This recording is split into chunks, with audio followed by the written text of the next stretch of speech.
Hey guys, welcome back to the Mind Body broadcast. It's Austin here with Marty again, as usual. And today we are going to talk about reverse dieting. So I think we kind of touched on this area a little bit in the Are You Ready for Prep episode, or just talked about some of the post show stuff, but we never really got fully into it because we wanted to save this topic for an entire episode. It's a little more in depth than people think. Mm-hmm. At least I think so. And I know you agree. So we'll Absolutely. definitely, yeah, we're going to make a whole episode out of this topic. But what's going on with you, Marty? Right now, just things have been kind of rolling along really good here. It's getting deep into the Christmas time. Everyone's got their what do you call it? Halloween stuff ripped down. The gym's busy again, which is I love seeing everybody in there. So other than just getting my training really back on track, ever since my back and my hips been feeling good, so things are both personal and business wise have been going really really good. How about yourself?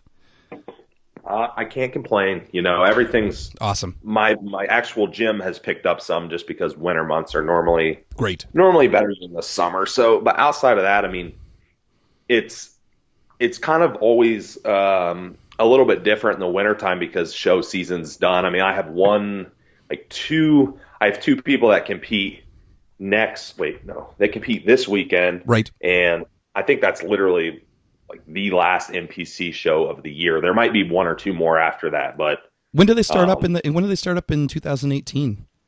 I want to say that they actually have a couple shows like in the beginning of February now, Okay, got it. or not, sorry, end of February. Yep. And then some of the other federations will have shows too, but they're normally only be in like Florida or California or something, because Right. it's still cold, Yeah. obviously. Yeah, the Um, ones here in Canada, we don't really start up until it used to be the end of February, and now they moved it to the end of March here. Kind of for those reasons, because it's Canada. Like, let's get serious. It's always cold here. So anything we can kind of do to make it a little bit warmer, we will do. But our stuff usually kind of tops out. We just had a show here in one of the federations last weekend, and that was kind of it until the new year. I know that there's a couple girls that are going down for the WBFF in, I want to say Vegas. It might be somewhere else. I could be corrected on that, but that's like you just said. Outside of the warmer states, it's not going to be a heck of a lot until, like you said, the end of February. There. I mean, we have the Arnold Classic in the end of February, early March, and That's right. That's right. it's brutal every Do you have any year. Do you have any clients in the Arnold Armature there? Yeah, I had one. I had one in bikini last year, and I've had others in the past. I even have prepped like a couple powerlifters and stuff. I mean, because there's so many different events there. I had a guy that did, like the pump and run, Yep. um, all kinds of stuff like that. So, but yeah, it's the amateur there is interesting because it's always some of the classes, like the men's bodybuilding classes, you get all these international guys that no one's ever heard of that come and just like kick the shit out of everybody. Right. Yeah. Yeah, and no, you know what I mean? So and then some of the classes are really, really awful, and then other ones No are way. really, really Okay. good. So, I mean, I don't know. I don't know. There's not much consistency to it. And then the judging's kind of a little inconsistent too, because I think that they're mostly international judges. Yeah, it's actually I have two figure girls in it this year. Hi, Brittany. Hi, Kate. And I might I don't want to get them too excited if they're listening to this because I haven't told them yet. I might actually be making the trek down myself just to kind of hang out and see what it's all about there. But I do know some of the girls that will place in our Canadian nationals will say anywhere between 5th and 10th. They'll come down and they'll win, or they'll come in top 3 because the international judging, like you said, it's a little bit different. So I would love to see, a big list of criteria for all that stuff so I can really kind of nail it for these girls. But one of the girls that's going down, she was actually won her class in figure tall. So it's going to be she just missed the pro card. They actually said on her judge's feedback that she had too big a glutes. And I was like, that is the worst feedback you have ever gotten, was too big a glutes in for figure. And she's got to be, I think Britt's at least 5'10", if not 6 feet. So it was pretty cool to see that someone that tall, that's a lady that got your glutes are too big. Awesome. Yeah, I was yeah. like, you didn't get any bad feedback. That's exactly what I Oh, said. Yeah. that's wild. Yeah. I don't even know. Well, I don't think I've ever heard that feedback actually, unless I they're just, have fat glutes, but and no, if you see a picture of Britt, she looked really, really, especially for those the tall girls, right? But she nailed it there. If you like, but it was definitely something we weren't expecting. So yeah, she's pumped up. So is Kate. We're gonna come down and see what happens at the Arnold Amateur. It'd be neat. you're gonna have to let me know because Yeah, absolutely. I'm like 30 minutes from there. Oh, that's killer, man. That's even better. I love hearing that. Perfect. Yep. So we always go to the pro bodybuilding. We always go to the Saturday night finals. Oh yeah, why wouldn't you? Right? It's right there. It's 30 minutes. That's perfect. Yep. Yep. Definitely. So, okie dokie. I don't even know where to start on this topic. Well, how about we go something like we'll define it for people in case they don't know, because like we were just talking about that before we started recording about what the actual definition of reverse dieting is. So why don't you can take that cake. Okay, yeah. So we were talking about kind of where it originated and how it originated, and I think essentially reverse dieting is just that. You're going backwards in your diet. You're slowly adding in calories. You're slowly reducing cardio after your contest, just like you would before the contest. Adding cardio and reducing calories. Mm-hmm. Essentially, that's what's happening usually. But yeah, it's going to be just a complete reverse. Now, beyond that definition right there, it's totally wide open to interpretation from the, per individual coach or That's right. or whoever defining it, or per person. So, and that's kind of what we're going to talk about. Excuse me, context. As far as how much, Mm-hmm. how often, how quickly, and so on and so forth. Yeah.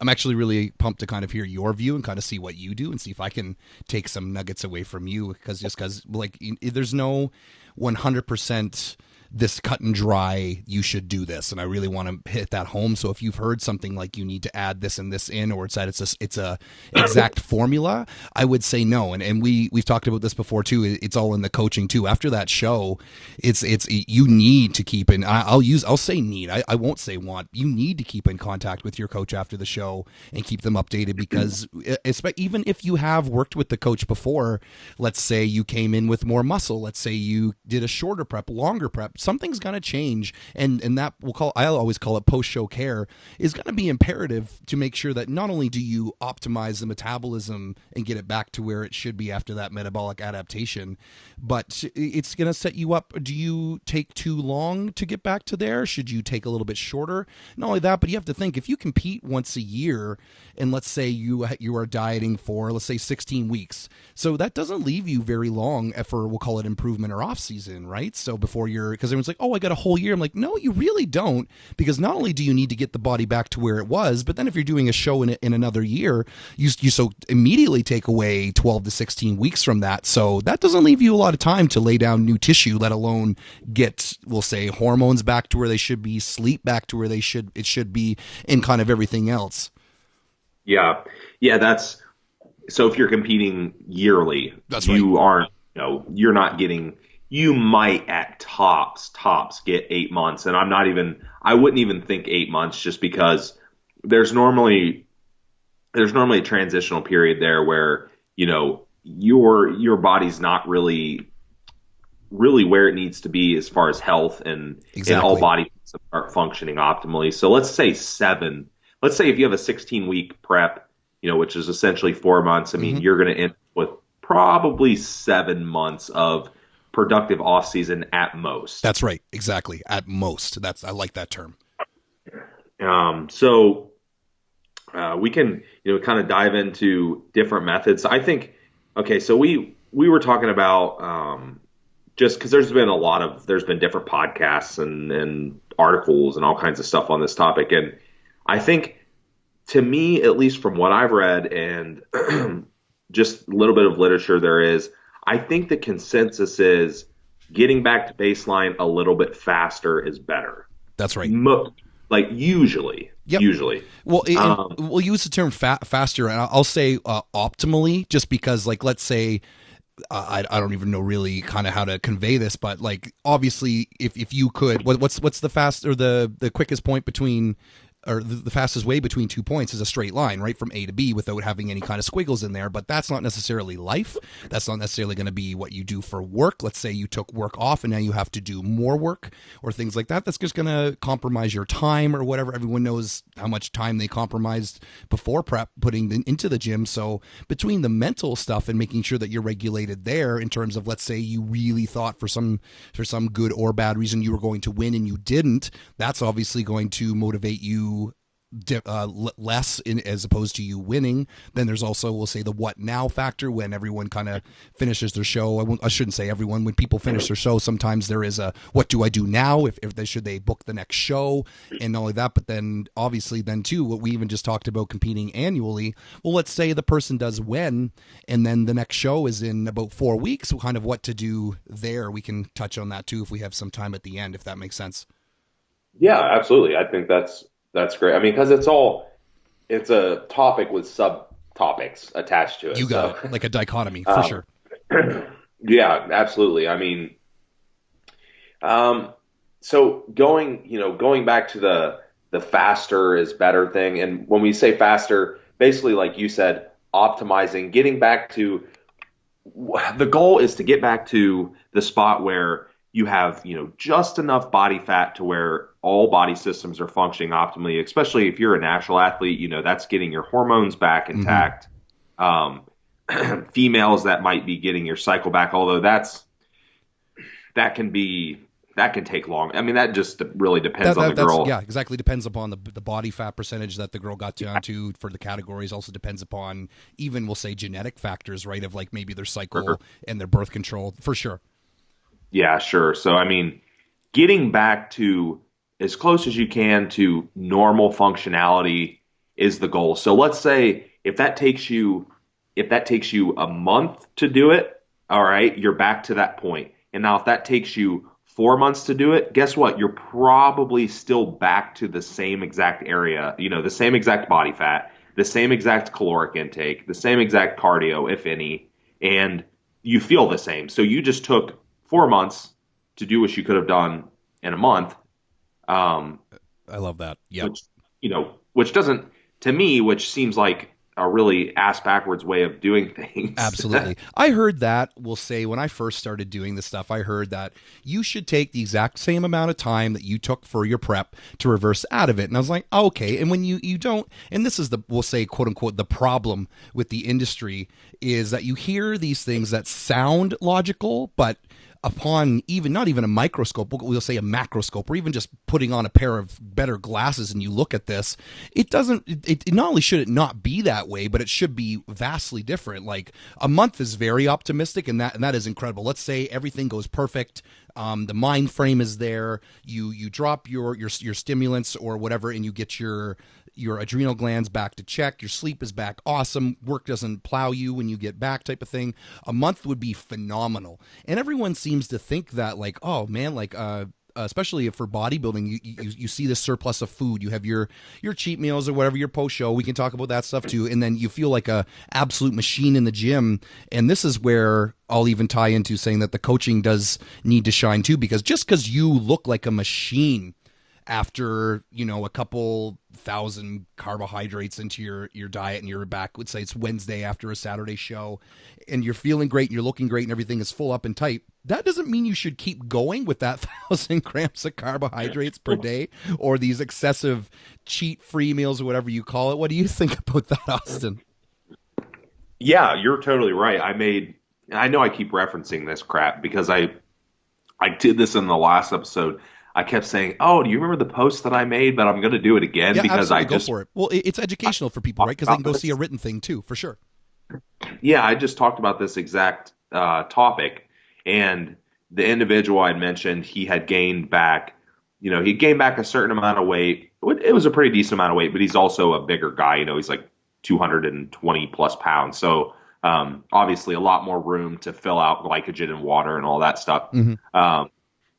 But essentially what happened is he filled out, which was a little bit quicker, but once he was full, and once he was, once the metabolic rate kind of topped off and stopped climbing, we slowed way down. Yeah, exactly. It's kind of all like you filled up the gas tank that was bone dry, and then after that, you didn't need to put as much into reserves to keep on, trucking towards the next destination, which is either off season or something like that. Right.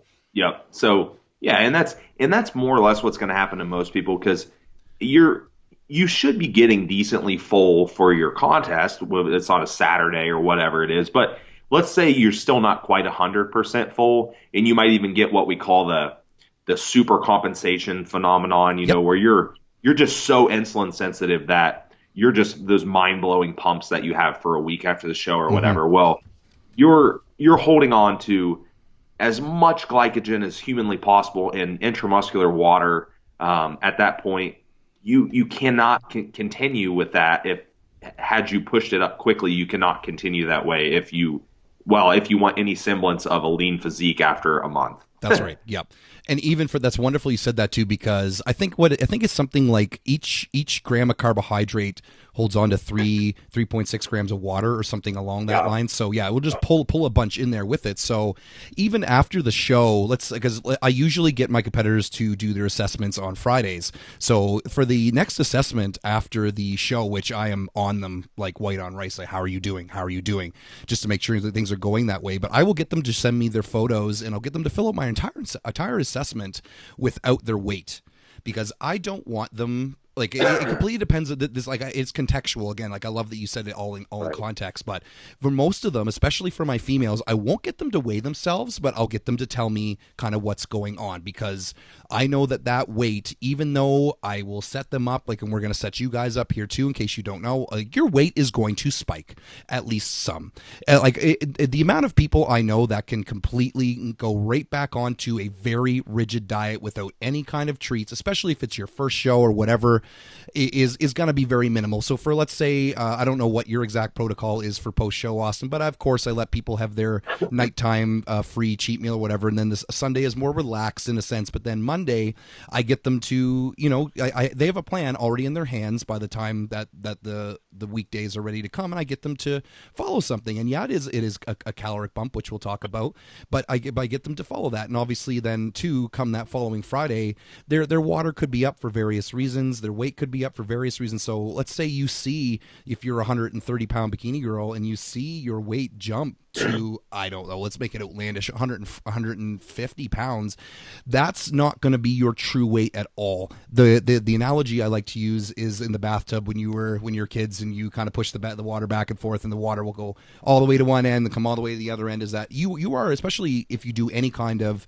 minor water manipulation, even if you don't, you're still robbed of all the extra, really like how Austin said, the super compensation, because that's exactly it. Your body will be able to go overboard of what it can be. It's like overclocking a computer for speed, is that it can do this for us mild and short amount of time. But as you said, it doesn't last forever. So just because you're holding on to, let's say, an extra 5 to 10 pounds, that's not going to be your true weight. And that could make you freak out if you're a girl. But then conversely, the guy might see that and think it's a good thing and be like, oh my God, I look amazing. I have these wicked, and they think that they've laid down all this brand new muscle in a week, not even. What do you think? What do you think about that? Oh, well, of course you mentioned, first off too, you mentioned them about giving you feedback without body weight. I think that's definitely an important part of it too. And the issue here is that there's just you have to, being a coach, like if you've reverse dieted or worked with a lot of competitors post show, you have a good idea of what works and what doesn't. There's almost no way to completely evaluate someone fairly after a show, because their dopamine and serotonin and all those chemicals are just they're insane. By Wednesday. I mean, those pumps in the gym are nuts. They're feeling so good. They're like, oh my gosh. And they think they're back to normal, right? You got perfect. I love that you said that. Perfect. And I'm like, no. You are so far from normal. It's not even, it's not even funny. I know I talked about in the last episode, I talked about those case studies. Mm-hmm. And so you're talking about people that once they're already completely through the reverse diet or whatever you want to call the ending of the reverse diet, sure. And then they're into off season. They're being productive. They're making caloric increases as needed. Their body fat's up. Yada yada yada. They still didn't fully recover hormone function for like 4 to 5 months. Yep. So, I mean, to me, it's one of those things like like I said, going back to the feedback, you're kind of shooting in the dark. You're kind of not. You have to know what to look for. This is what I mainly look for. And it sounds like I do things kind of similar to you, because what I'll do a lot of the time is I'll have a plan for Monday, and then I'll have them go through the week, and I'll just kind of let the week go, because I want them to, for one, follow the plan. I want the electrolytes, everything to stabilize, but I'll get back on them probably around Thursday or Friday. Okay, cool. Yep. Yeah. At most, I won't let them go through that second weekend. Yeah, for sure. Yeah, You know absolutely.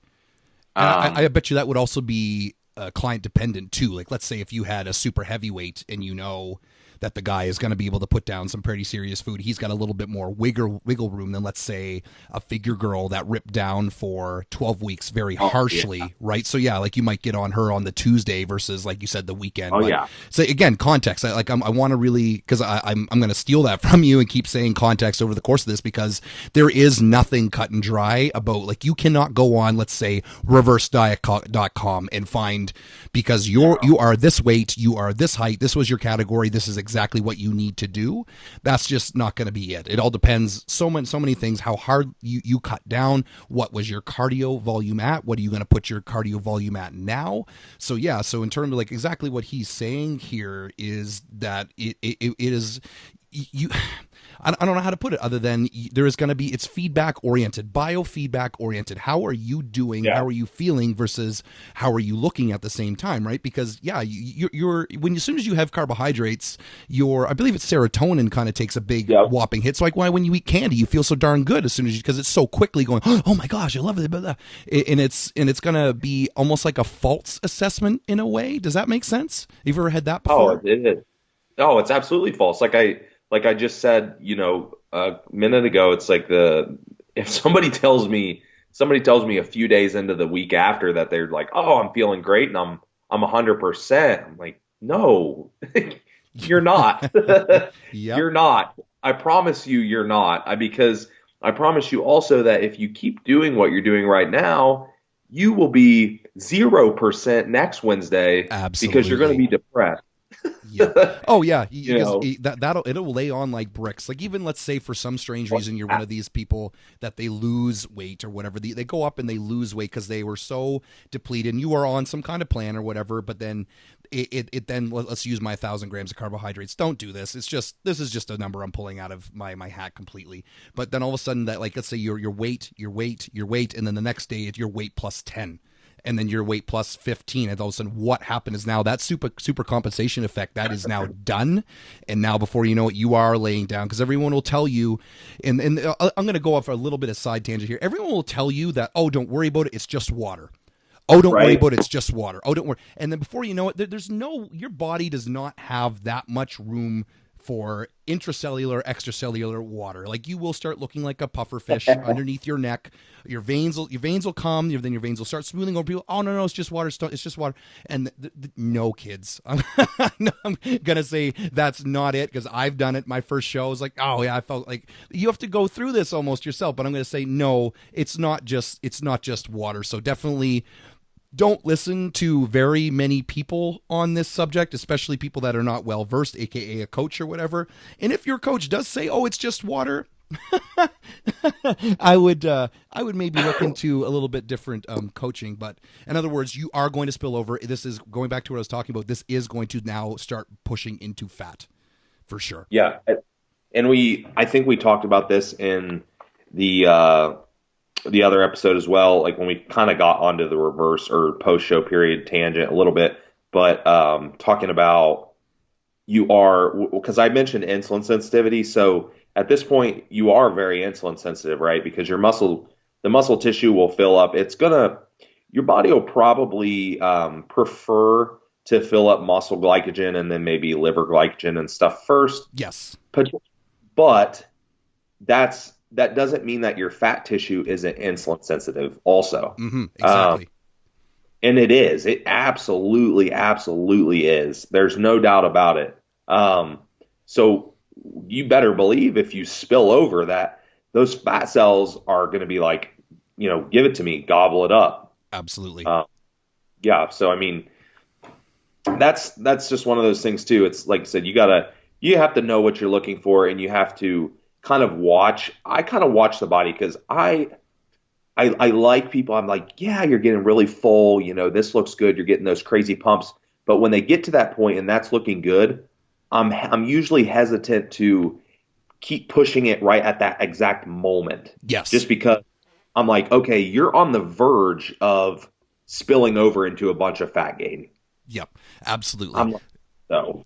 I'll go into that there because the way that the body, I like to use the analogy because people they don't necessarily need to know what we know, and that's what I really want to drive home with this podcast is that when you diet down, I kind of like to use it as like a big movie theater is kind of what your fat cells are like. Is that you are trying to clear the fat or the people outside of the movie theater, each individual theater inside of this massive theater. Let's say there's 20 movie theaters in your body. There's way more than this, but I'm just using it for the analogy.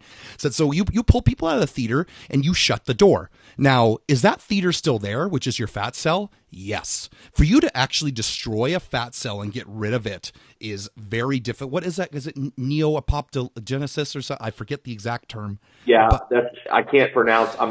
It's long and annoying, but yeah, exactly, it's there. Yeah. But so where I'm going with this, everybody, is that the doors will just shut. Well, let's say you get down to whatever body fat. And let's use my 20 theaters analogy, and you only have 2 theaters left full of people. That's doing pretty damn good. Like for you to be 0% body fat is just not going to happen. You're going to lose function of the interstitial space. Your brain's going to start pushing against air and everything else. So it just doesn't work. So let's say you have the two stores left. If you keep and you all of a sudden have a rush of people, which is the food, and they're not going to be in the concessions line anymore. They're not going to be now they're not going to go into the right theaters. They're going to start going everywhere. And so this is how quickly because the theaters are still there, they just open the doors up, and before you know it, people are there like crazy.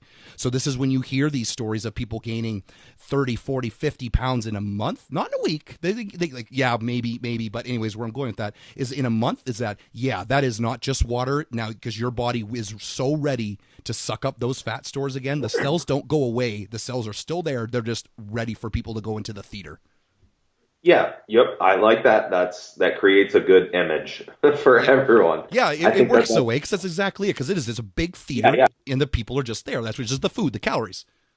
Yeah, you're right. That is 100% right. So our goal obviously is to fill up muscle glycogen, liver glycogen. That's okay. And, but beyond that point, our goal is to just now that we have those things full, increase calories in a way that is going to allow you to keep growing, but minimize that spillover into your fat, adipose tissue. So this is kind of where we start getting into the actual, let's say we're a week in. Yep. Okay.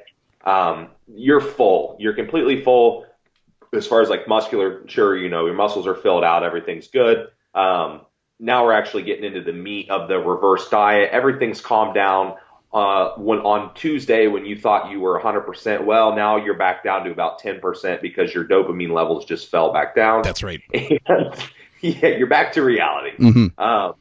So from here, this is where the context gets even more contextual because I'm going to look at a couple things. So we talked about getting people back to that homeostasis as quick as we possibly can, but also there's a psychological component that I think is definitely worth mentioning in this. So I always use this saying, the best plan is the one that you can follow, obviously. That's right. So therefore, if I think that looking at their mindset, if I think that they're somebody that's just really has a extremely hard time with body fat gain psychologically, let's say they're a first time competitor and they just went through a huge long weight loss phase also, the whole idea of gaining weight back and gaining body fat back is totally not even on their radar. Yep. So that might be someone that I might err on the side of caution and go a little bit slower. And I'm also realizing at that point, I'll tell them, I'm like, look, hey, it's going to take us a little bit longer to get your body back to balance, but you'll be able to follow this plan because mentally it's not going to completely mess you up. That's right. I love that you said that, because let's use our month as optimal. Let's say 12, 16 weeks is too long. I would much rather them take that 6 to 8 weeks and then be where they should be in 6 to 8 weeks, where they could have been if the mind frame was better in 4, as opposed to them now they're binging and everything else at the 12, 16 week and beyond, and now they're a mess. Does that make, I think that's what you were going with that for sure. Oh, yeah, it's absolutely. I mean, like we said, we're still ending up in the same place. It's just that I'm taking into the psychological part of it, but like I said, I'm also telling them, hey, this isn't necessarily optimal from a physical standpoint, but if we're balancing both physical and psychological, this is probably the best course of action for you because it's going to give you the best end result because you're not going to go off plan. That's right. And even with that too, like let's say you are 3-4 weeks in and they're showing you, they're going, okay, you know what? I'm liking this. My mind frame, I've gone over this. You've helped me out saying that my body fat does need to go up. I don't need to get fat. Body fat percentage is not the same thing as getting fat. Like if it's got to go up, there is a healthy level that you do need to gain, not only to not have your body be in panic mode the entire time, but then to also gain muscle mass. Because if you are too lean, your body, it's going to keep trying to fight on to abstain from gaining body fat as opposed to gaining muscle. It's going to abstain from gaining muscle at the same time. So if their mind frame is coming around, then you go, okay, and then you could even try that out and let's say maybe push 1.5 times more than you would. Let's say if 1 was the number you were going to push things up, you could try 1.5 or even 1.3. Sure. Yeah, so to bring them back. And so now your original, let's say it was going to take you the 8 weeks. Now you're at the 6 or the 7 because their mind frame has come around to that. Like I've seen that happen as well. Yep. I like the fact that you said kind of the kickback from the body there, because you gotta understand that there are a lot of different metabolic processes that can take place. Like your body's trying to figure out, okay, which energy substrate do I want to use? Exactly. It's so you can't constantly be, and that's also the same thing with creating a calorie surplus. It's like, you don't need a gigantic surplus. You don't, but you also need more than a 10 calorie surplus. Absolutely.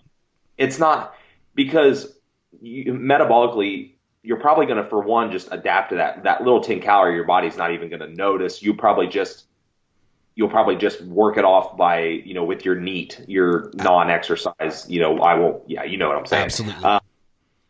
So that's minuscule. So, we're talking a modest calorie surplus, which it could vary a little bit depending on the size of the person, maybe. But yeah, that's not to say that we have to, like you said, do 5. I don't have to do like 10 carbs and 2 fat. Yeah, exactly. Yeah. So that's just you technically on paper you should. If you're just going calories in, calories out, you should gain weight and you should gain muscle tissue with that. But chances are, metabolically, you'll just adapt to that. And if you do gain, it's just going to be a ridiculously long, drawn out, unnecessary process. Yeah, that's just like we talked about. Now you're actually limiting your off season, which is we'll call it the real off season, where you would be gaining maximal muscle tissue, and then everything else is, we'll say, better, mood is better, sleep is better. You're actually limiting that by putting that way too minuscule of calories in. I'll use another real quick analogy there too. It like everyone uses metabolism as a fire, and I do enjoy it here and there. But let's say at the end of your prep, you're down to the ashes. Your fire's barely going. Not saying you need to do that. Yes, your metabolism should be something, but I'm just going to use it for the analogy here. So, but let's say if you're down to ashes, what happens when you dump a ton of a ton of wood, a ton of kindling, whatever, onto that fire? It's going to put the fire out. In other words, you are going to be left with a ton of logs that won't burn. That is what we're talking about for fat here. But now if you put a little bit too little and you just put some kindling back in, it might not even ignite anything, let alone that's the NEAT that Austin was talking about, the non-exercise thermogenic activity, which is just basically you moving yourself around. Your body's going to clobber that up, let alone use it for the gym to gain any kind of significant muscle mass or lean tissue. do. So you got to put between coach and client, between the feedback, the coach now has a job and say, okay, and we'll say they're the Boy Scout or the Venture or the Girl Scout that's able to go, okay, here's how much fire we should put in at this week. And then that's what grows the fire, which is your metabolism back. Does that make a lot of sense? Yes, it does. I'm going to rely on you for your imagery throughout. You know what's funny is I learned that from Chris Aceto. One of his books, Championship Bodybuilding, he said if you cannot put something into analogies that people can understand and grasp, like me and you could go back and forth on science stuff all day, and no one would listen to the Mind Body broadcast. Would be like, those nerds, get out of here. We don't want them.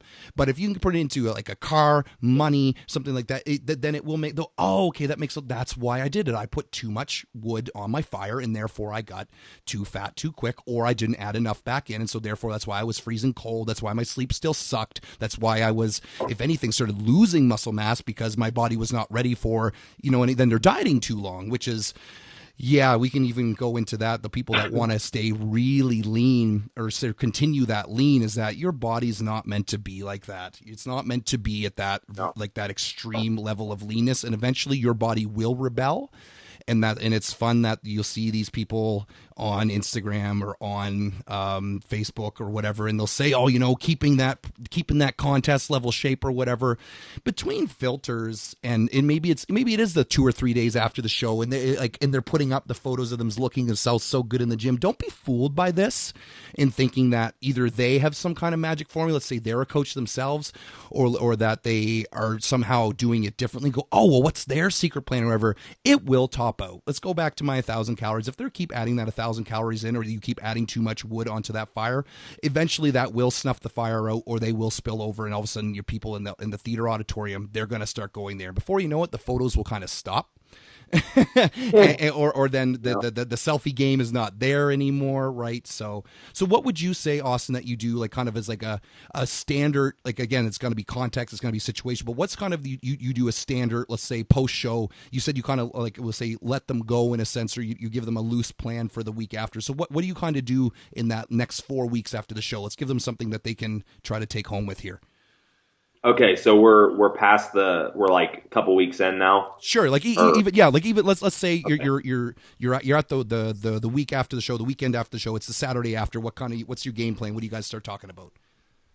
Okay, so I should probably, if I prep this person, which I'm assuming I have. That's right. I should at least know their metabolic tendencies pretty good at that point. So there would be two things I would think about. So on paper, we could say, all right, this many calories, if I'm actually just using calorie math, which we know that's not always sure, but reliable. Let's use it anyway for sake of easy brevity.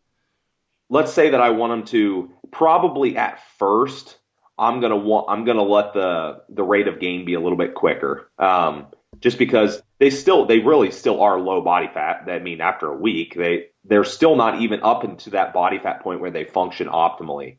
So I'm going to probably let them gain. If it's an average size female, I might let them gain a pound a week, half a pound, something like that. Maybe a little bit more. Just depends on how much they weigh. And it's going to vary week to week at that also, just because there's fluctuations in water and fluid and all that jazz. So now the only other, and that's going to be on paper, what would that be? About 500 calories a day, right? Surplus. Yep. So here's the kicker, though, because this is where I think a lot of people also miss the boat, is a lot of people, they create that 500 calorie or 250 calorie or whatever surplus, but they've also stopped doing all of the cardio that they did in prep. Oh, I love that you said that. Good. That's perfect. And I'm like, okay, now you just created a 2,000 calorie surplus per day. Mm-hmm. And,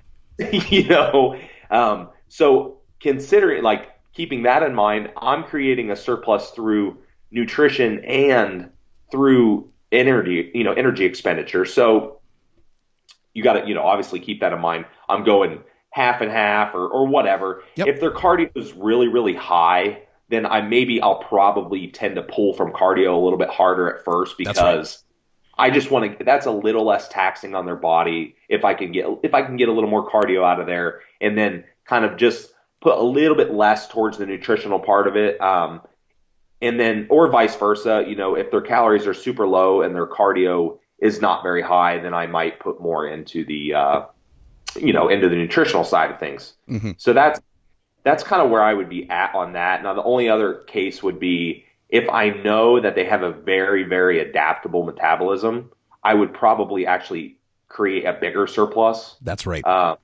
Just because I know that, okay, this 500 or whatever number I come up with is probably not even going to do anything. They're probably going to gain a pound in the first 2 days because glycogen, water, and then they're probably not even going to gain anything, and they might even be lighter at their next check-in. Right. Why is that? Because their metabolism upregulated, and it basically outpaced what they're eating. So we could freaking go around on that train for weeks before they even gain anything. Yep. So I'm not going to waste my time there. If I know that they're very adaptable, I might go straight up to double that surplus. Awesome. or whatever. Yep. So that's kind of where I'm at. That's kind of my initial move. And then, beyond that point, I'm constantly learning is the thing. I'm constantly learning about, even if they are adaptable, they're only going to be adaptable up to a certain point. Like my body, for example, it's very adaptable. We talked about me dieting, me going downward, it's adaptable, but it's also the same going upward. So while I might increase quicker at first, well, my metabolism is going to it's going to top off somewhere. Yep. And I can't keep making those larger increases, or I'm just going to get fat. That's right. So that's even why going off of like assessments of yourself, right? Like now, let's say strength has flown up. Let's say muscle glycogen has flown up. Let's say weight has flown up in a good way, a healthy way. Let's say because like I don't want to give anybody an exact say, okay, Marty and Austin said my weight should go up 2 to 5 pounds. Like no, but because it is going to be contextual. It's going to be completely depending upon obviously where you're at in terms of a competitor, in terms of what your body fat, body weight usually sat at before the show. But I will also say that it all depends too. Let's say you did multiple shows. Like for instance, I had a girl that did a February show, and then we had to kind of throw some food at her to get things back to baseline again. And then she did a June show, and then she went on to do nationals after that. So that was 3 shows, and I really don't like people doing this, but that was her one shot at the pro card, that the stars aligned or whatever. So now where I'm going with that is that now that she had done the 3 shows and she was in such an extended deficit, I am going to be a lot more cool with the putting the calories back in. So whereas let's say the same client, if she had done the 1 show, might have been a little bit more aggressive with adding the food back in. But now that the metabolism, will go back to my fire analogy, now that the embers have been there for a little bit, I'm going to really go nice and slow and test out that water, especially because I've never been there with that client before in terms of having her do 3 shows over the course of 30 weeks. So then it's going to be adding in nice and slow. So where we're all kind of really going back to with this, everyone, is be very careful. Like I would always err, unless you know for sure, and I mean for sure, always err on the side. You can always add more food back in. Let's put it that way. Let's say if your weight drops or doesn't go up, you can always push the food higher, as opposed to if we overshoot it to take back that fat. You use my auditorium thing to you be up people already in the auditorium. How hard is it to say, okay, people, you're in the wrong damn auditorium, get the hell out of here, as opposed to just leaving the auditorium locked? Yep, you're right, and it's I should have mentioned that too. So let's say I was assuming in my example that I knew the person's body really, really well. Let's say I prepped them, but I'm still a little leery about how they're going to react post show, because this is my first time having them in a calorie surplus or whatever. So I'm probably going to actually make smaller increases. Yeah, good. And worst comes to worst, they don't gain any weight and I add more food. Yeah, exactly. And that, like, I love you said that's the worst case scenario. Yeah. That's not even really a bad, it's not like a bad thing. I might find that they do a couple check-ins with me and I'm like, look, you're not gaining any weight and I've increased calories 2, 3, 4 times. Mm-hmm. And so let's go ahead and make a bigger bump this time. Yep. And then let's say I add in I mean, I've hit some pretty big increases on people. Like I've had people that are so adaptable or their body just all of a sudden takes off, and I'm like, look, if I keep doing 20 carbs and 10 grams of fat or what, I mean, 25 or 30 or Sure. Yep. whatever, nothing's going to happen. I said, we're going to do, I'm going to do 20 grams of fat today, and I'm also going to increase carbs by 50 grams. Yeah. Awesome. So now we're talking about a substantial increase, and I'm telling them, okay, we're also pulling a little bit of cardio at the same time here. And then they come back to me and they're like, okay, we got a pound of weight gain this week. I said, okay, now we finally outpaced that metabolism with food increases. But guess what? I might have to do that twice, because Yep. if they only gained 1 pound from that, guess what? Half of that 1 pound is probably just water and glycogen. Absolutely. Yep. So really, in reality, that 1 pound is probably going to pretty much stall, and I'm going to have to do it again. And heck, I found that I push people so fast at points where I'm like, I just got to keep up with your body, and then their body all of a sudden hit the brakes hard, and I'm like, okay, we're gonna add in 2 hit sessions just for a couple weeks. Exactly. I love that you said that. That's exactly it as that. Even with, let's say this is a client we've worked with for a long time, and we've done many reversals out. It could just be either the age of the competitor. It could just be the body's rebelling. It could even be a health marker, which is why I'll go side note here is get some blood work done. You know what I mean? Definitely get it checked. Just because you quote unquote feel good, like we just talked about, you smash the food, you feel great. That is not indicative of any kind of vitamin, any kind of mineral, any kind of other health markers like blood pressure, hematocrit, everything. That is not indicative, right? So that is always going to be useful information about. When do you usually have people go in for their blood work, Austin, at post show? What's a good time frame for them? It depends. Like a normal person, that if there's no big obstacles and they can recover at a pretty decent rate, I might say, let's go in 6-8 weeks post show, and even 6, like even at 6, you're still like, I halfway expect some stuff to still be a little bit off for sure. Yep.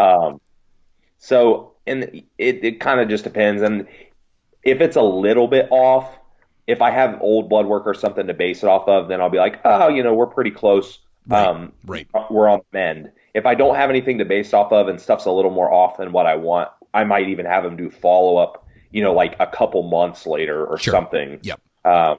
But again, I mean, the guy I mentioned, I'm using him as like a context, as an example. The one that I mentioned, I posted about. That's right. So I'm trying to think. Bigger guy though. So like you said, his initial weight gain was a little bit more. He was one of those guys where literally I'm throwing out all the rules of our slow, steady, linear increases. They weren't existent. I mean, I increased 2 times. I might have put in, 200 or 300, 400 calories, pulled a little cardio, and he lost weight both times. And then I increased, so I finally got to where about 4 to 5 weeks post show, he had basically gained, very little. And I started just hammering them. He all of a sudden in the last, I don't know, month, he gained 17 pounds. Well, guess what? Now he's topped off. He's topped off in glycogen. He gained very little fat in that 17 pounds. Awesome. But now I haven't touched anything for like 3 weeks. Yep. I haven't touched anything, and he's gained 1 pound a week for the last 3 weeks. Well, yeah, and you don't need to, and that's the other thing too, is people get so fascinated with let's say the 12-week post-show periods that something needs to change or something needs to go up every single time. No, the whole, if it's not broke, don't fix it, right? If that's a 1, 2, whatever pound, that's perfect. Leave it there until that stops working, which is not only how prep should work, but also how should the off season should work. There's no need to be hyper micromanaging your not only your training but also your nutrition every freaking week. If it just leave it there, that's wonderful you said that. I want to touch one more thing there too, is that let's say you do have that stall like you were talking about. I have thrown people a spit, like not an actual down to the item cheat meal, but I said, okay, you know what? I want you to go out and I want you to pick something that's carb heavy, go have a cheat meal and weigh yourself the next day. Like, let's say if they're just not gaining any frigging weight, I'll say, go out. Right. I want you to have burger and fries, load it with sodium, have a whatever, and I want you to weigh yourself. And then, so then if they gain like a pound or two, or let's say they lose weight, that's telling me something. Or if they finally gain 5, 6, 7 pounds the next day, that's also telling me something. So, because it could be a way to almost, we'll say, if the battery's dead, kind of jolt everything back, go, whoa, okay, and then finally finally the body's kicking in a sense, right? And that's going to be another situational or circumstantial thing that you can apply to yourself if you really need to. Is okay, but definitely another flip I want to put on that is there's no need for you to all of a sudden now you need weekly cheats or need that cheat on the Wednesday or need that. There's no frigging way you need that outside of maybe if you psychologically have yourself convinced of that. That's a whole other can of worms in a sense, but there's no need for all of a sudden that next 4 weeks after the show, next 6 weeks, whatever, that you need that cheat meal. That could set you way back. Like, but you have to think if you've had we'll say the week grace period or the 1 or 2 days, depending upon the person, you've had the night out after the show, whatever, that you've kind of, we'll say, got it out of the system or any of that stuff. But now it's work time, especially even if you have no plans on competing again or whatever. Is just there's no reason why you can't wait another small amount of time to go back to that more adaptive lifestyle, or we'll say a flexible diet. I won't use macros because it depends, or if it fits your macros, but we'll say if that more adaptive lifestyle, just hold on, give it some time. Is that kind of your approach too on that? So as far as like there's nothing set. Like changes you don't need that cheat meal, right? Yeah. Yeah, and if I understand too from just depending on the person, like everyone's level of sanity or lack of sanity, right. Yep. or what it takes to keep them sane. Just it totally varies person to person. I mean, but if I do want to include something in their plan, I can pretty much incorporate it strategically. That's right. Love that. But it is like the fact that they're having a restaurant made meal doesn't necessarily mean it has to be garbage. I can basically get an idea of what they're eating and I can incorporate it into their plan. And you know what, that might mean that I make their calorie surplus during the week slightly lower. Mm-hmm. So it's like a cyclical, it's just absolutely just like a cyclical diet. That's right.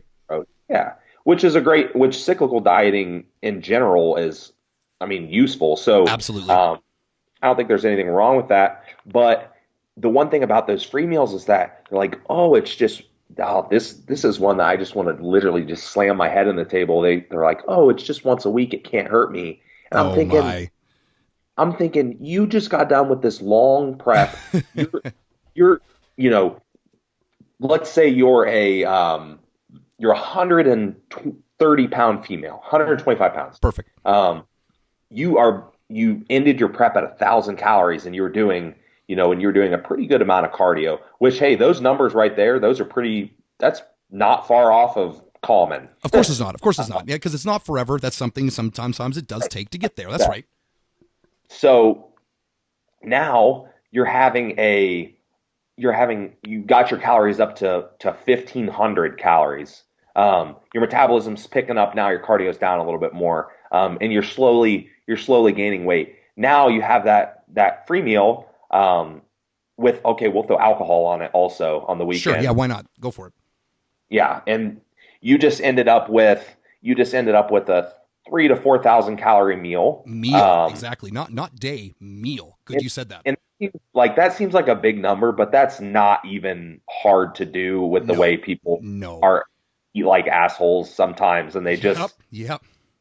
It's so not hard to do, and then you throw that alcohol on there, and the thing with alcohol too, without going into how it works, is essentially it's kind of a preferred substrate for your body. So a lot of the time when you take it in, your body will, it's not going to burn off those other 3,000 calories that you just ate. That's right.